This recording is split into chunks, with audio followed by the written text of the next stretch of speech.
la semaine prochaine dans un si grand soleil.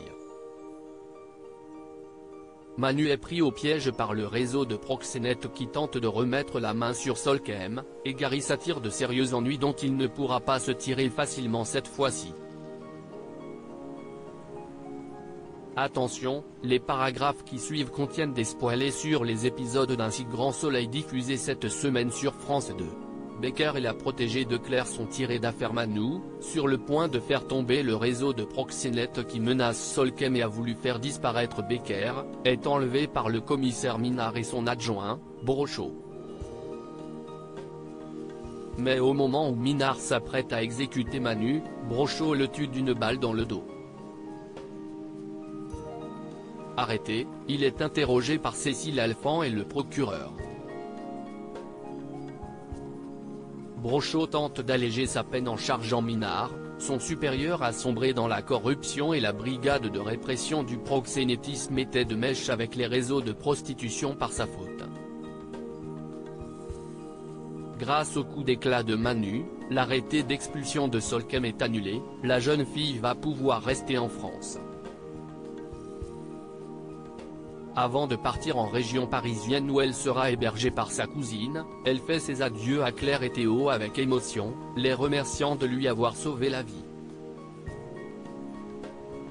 Becker quant à lui est enfin sorti d'affaire, et retrouve la sérénité auprès de Janet qui lui a sauvé la vie.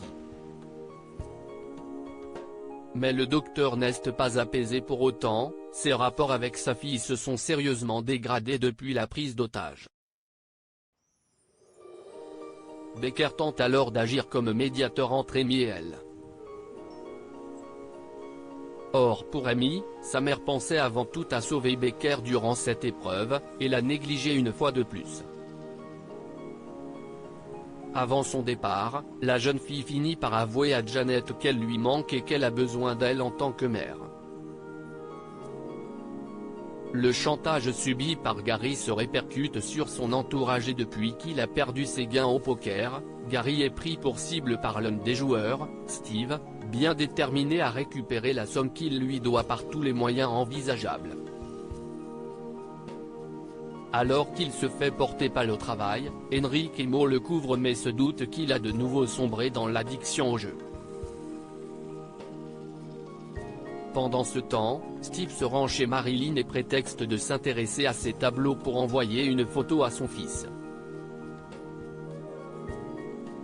Gary est pris de panique à l'idée que l'homme connaisse l'adresse de sa mère et s'en prenne à ses proches. Il contacte un membre du club de poker, Philippe, pour lui demander son aide. Alors que Steve et ses sbires menacent Gary avec une arme à la sortie d'un bar, il accepte de prendre sa reconnaissance de dette en son nom pour lui éviter un passage à tabac. Problème, il n'a pas de quoi payer. À court de solutions, Gary confie ses ennuis à sa mère, qui se résigne à vendre son appartement pour éponger les dettes de son fils et réparer ses erreurs, une fois de plus. Mais Steve perd patience, et réclame son argent le soir même aux deux hommes. Philippe ne peut le rembourser, arguant que son épouse est riche, mais pas lui.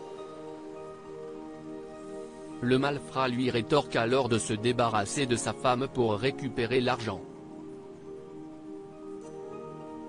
À la grande stupeur de Gary, Philippe, en instance de divorce, se met à envisager sérieusement cette idée.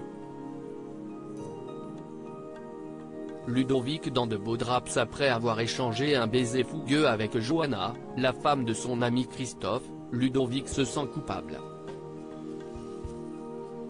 Il hésite, mais au moment où il prend la décision de couper les ponts avec elle, lui envoie par erreur un message lui proposant un rendez-vous. Ravie, la jeune avocate ne prend aucun détour avec lui et lui manifeste son intérêt. Cédant à leur désir mutuel, ils finissent par coucher ensemble. Contrairement à lui, Johanna éprouve peu de remords à tromper son compagnon, et incite le jeune vétérinaire à lâcher prise.